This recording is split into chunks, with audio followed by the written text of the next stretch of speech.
Terima kasih untuk Anda yang masih bergabung bersama dengan kami dan di segmen ini kita akan review jalannya perdagangan di awal pekan di mana indeks harga saham gabungan kembali mengalami koreksi yang cukup dalam, bahkan secara intraday tadi sempat ke 6.800-an. Dan kami ingat kembali Anda masih bisa berpartisipasi di WhatsApp interaktif di 0812 di 8788 di 3723 seperti yang tertera di layar televisi Anda nantinya.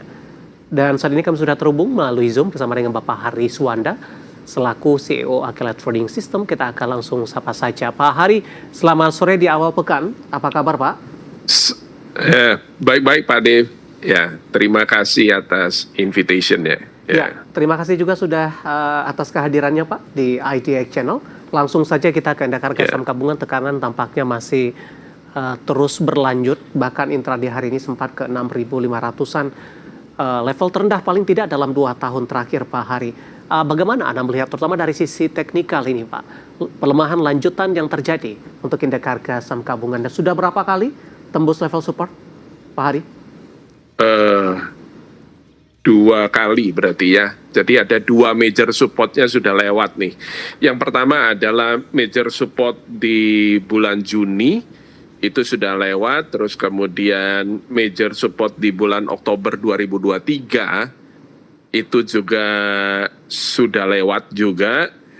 Nah, berarti sekarang ini ada di yang terakhir ini, 6540. Ini 6540 ini adalah kritis. Kenapa kritis? Karena 6540 ini boleh dibilang adalah major multi-year support. Karena apa?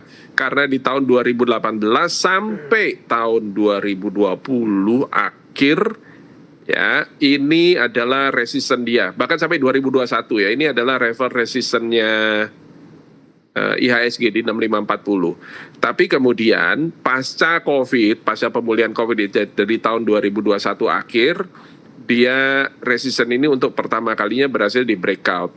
Dan secara teori technical, kalau resisten ini berhasil di breakout, maka dia akan berubah menjadi support.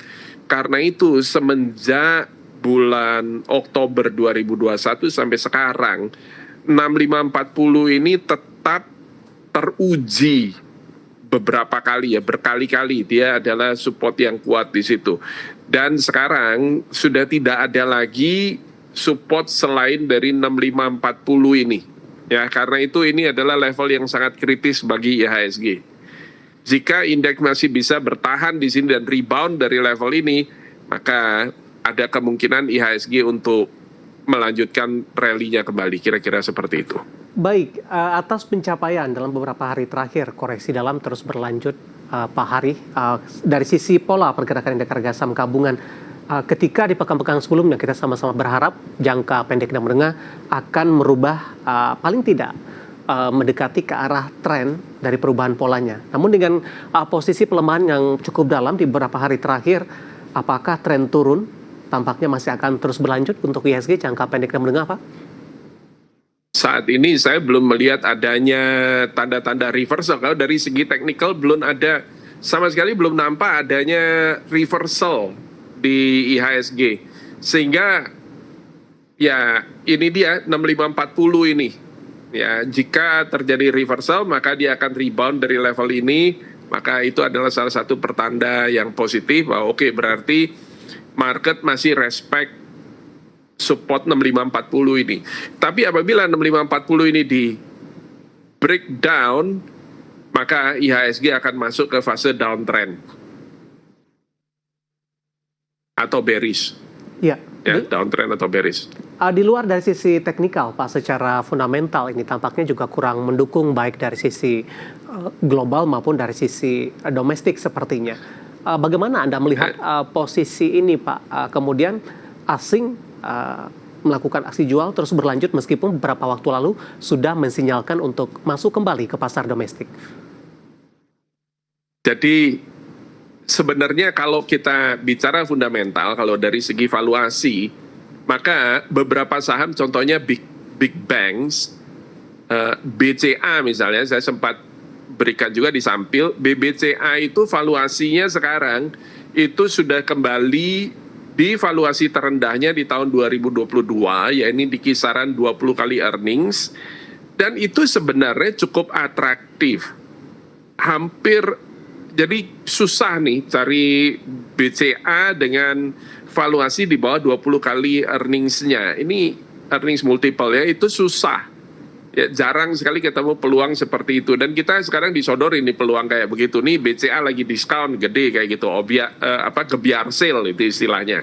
Nah, kan tetapi seperti yang Pak Dev katakan, global, situasi makroekonomi global ini yang tidak menunjang. Kenapa demikian? Karena Amerika melancarkan trade war. Jadi trade war yang pertama dulu sudah usai di tahun 2019, seingat saya ya 2019 ya. Dimulai 2018, 2019 kemudian berakhir di situ. Tapi terus kemudian kita dihadapkan pada COVID. Nah, ketika Donald Trump kembali menjabat sebagai presiden, maka yang dari dulu yang saya khawatirkan sehubungan dengan Donald Trump itu adalah trade war. Dan saya tidak expect sebetulnya trade war ini langsung diluncurkan di awal masa pemerintahan. Kalau di masa pemerintahan yang pertama itu kan 2017 dia menang pemilu 2016, kemudian tahun pertama 2017 itu trade war-nya belum muncul. Di tahun 2017 yang terjadi adalah di tahun pertama itu pemangkasan pajak korporasinya yang keluar dulu. Dan kalau pajak korporasi dipangkas ini positif karena berarti ada likuiditas tambahan. Nah, masalahnya sekarang ternyata yang diluncurin pertama itu adalah trade war-nya. Dan ini dimulai dari minggu lalu, di mana Donald Trump itu langsung menaikkan tarif impor untuk Meksiko dan Kanada 25%, walaupun ini kemudian ditunda sampai 1 bulan kemudian, karena kedua negara ini, baik Kanada maupun Meksiko, itu memberikan komitmennya untuk meningkatkan keamanan terhadap kartel fentanyl. Artinya mereka memenuhi tuntutan dari Trump begitu Pak, supaya tarif tersebut tidak diberlakukan dengan sesuai dengan jadwal kan?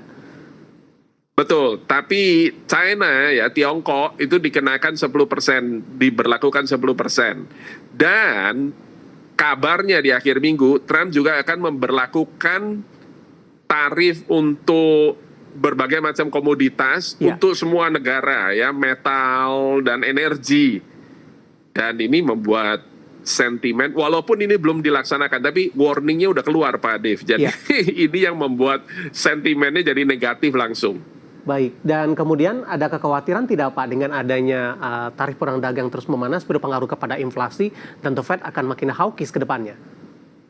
Bukan hanya itu, kalau hanya sekedar inflasinya saja, maka inflasi itu bisa diatasi karena inflasi hanya short term.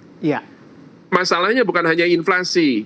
Dalam beberapa studi, termasuk yang tahun 2018, yang terjadi bukan hanya inflasi Pak Dev, tapi masalahnya adalah yang terjadi adalah neraca perdagangan global, baik dari pihak importirnya maupun pihak eksportirnya, dua-duanya turun nilainya.